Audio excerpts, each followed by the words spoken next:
Classificação indicativa. Livre para todos os públicos.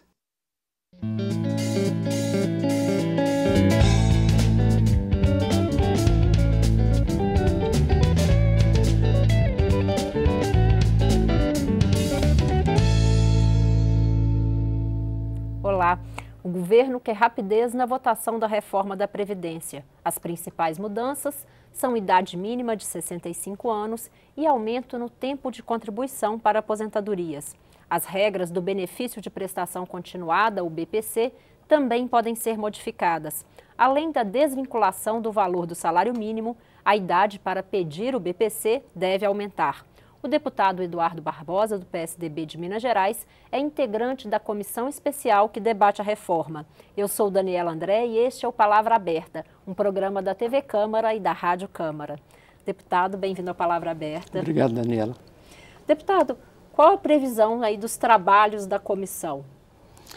Bom, Daniela, a gente percebe que o próprio governo, o próprio presidente da Casa, ele instalou logo na primeira semana essas reformas tão já anunciadas para tentarmos ver se no primeiro semestre a Câmara consegue fazer a conclusão de análise e aprovação em plenário, né? E eu acredito que tanto o presidente da Comissão Especial como o relator estão trabalhando com essa perspectiva, da gente concluir o trabalho dentro do primeiro semestre. Agora, se vamos dar conta disso, só o debate caloroso é que vai fazer o indicativo se é possível a gente concluir. É um trabalho extremamente árduo.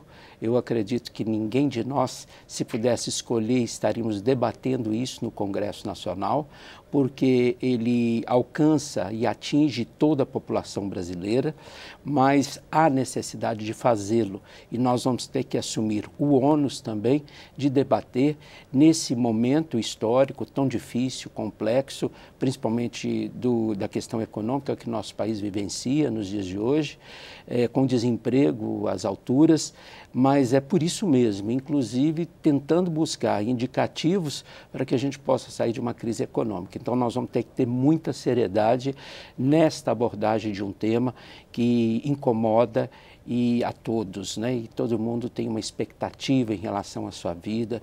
Nós sabemos que as pessoas, quando entram no regime previdenciário, ela começa a fazer planos de vida, né? E quando você começa a mudar as regras do jogo, você aborta esses sonhos, aborta esses planos de vida.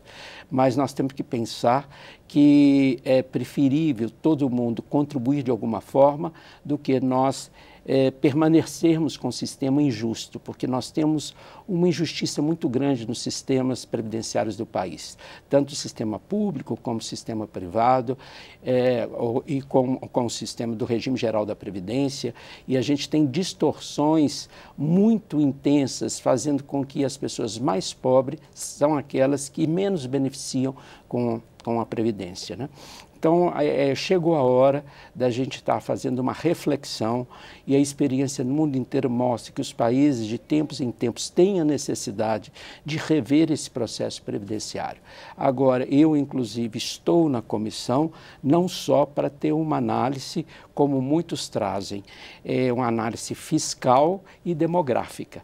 Porque quando você vê os números que nós estamos aumentando a nossa expectativa de vida, né? Quando você vê que vai haver uma mudança na pirâmide da população brasileira, e quando você vê os números é insustentável. Mas nós acreditamos que a Previdência Social é a grande política de proteção social de todo trabalhador. Então nós não podemos ter apenas uma análise de números frias, nós temos que entender que é aquilo que vai trazer dignidade de vida para as pessoas, inclusive num processo de envelhecimento.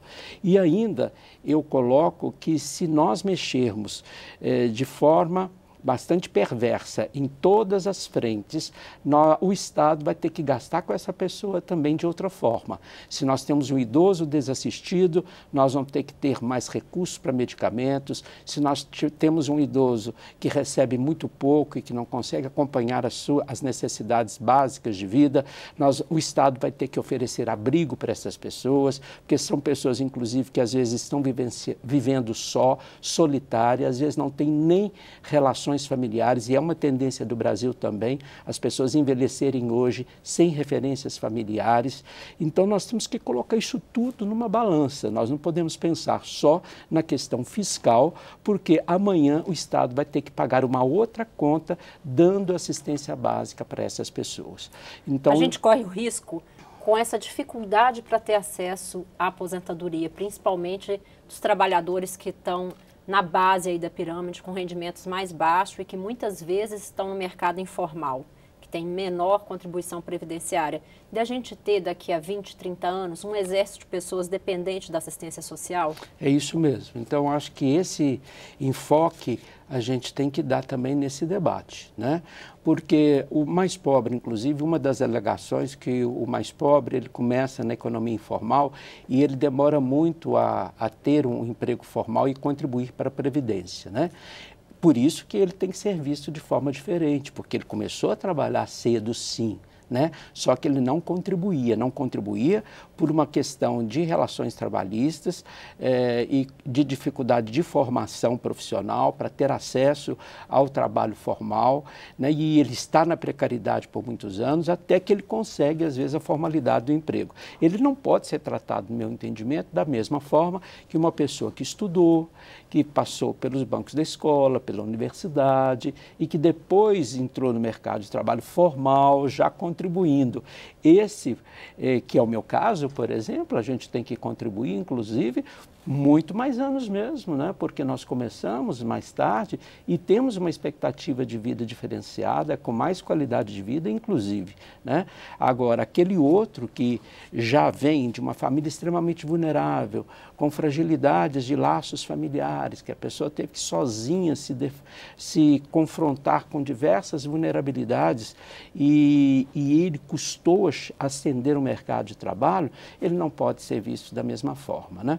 Deputado, e o benefício de prestação continuada? O senhor acha que há espaço para rever essa medida proposta pelo governo de desvincular o benefício do salário mínimo? Olha, é uma bandeira nossa, inclusive dentro da comissão, nossa e de vários parlamentares que trabalham nesta área da pessoa com deficiência na Câmara dos Deputados. Nós já colhemos assinaturas, inclusive, para emendar a emenda constitucional para manter o benefício de prestação continuada da forma que está, ou seja, vinculando o salário mínimo e mantendo a idade no caso do idoso. E por que isso? Porque esse benefício, primeiro, ele não é previdenciário, ele é assistencial. Os recursos que pagam esse benefício são do Fundo Nacional de Assistência Social, então tem uma receita própria do Tesouro para este fim. Agora, o corte de pobreza já está definido na lei, é para pessoas que têm menos de 1/4 do salário mínimo de renda per capita.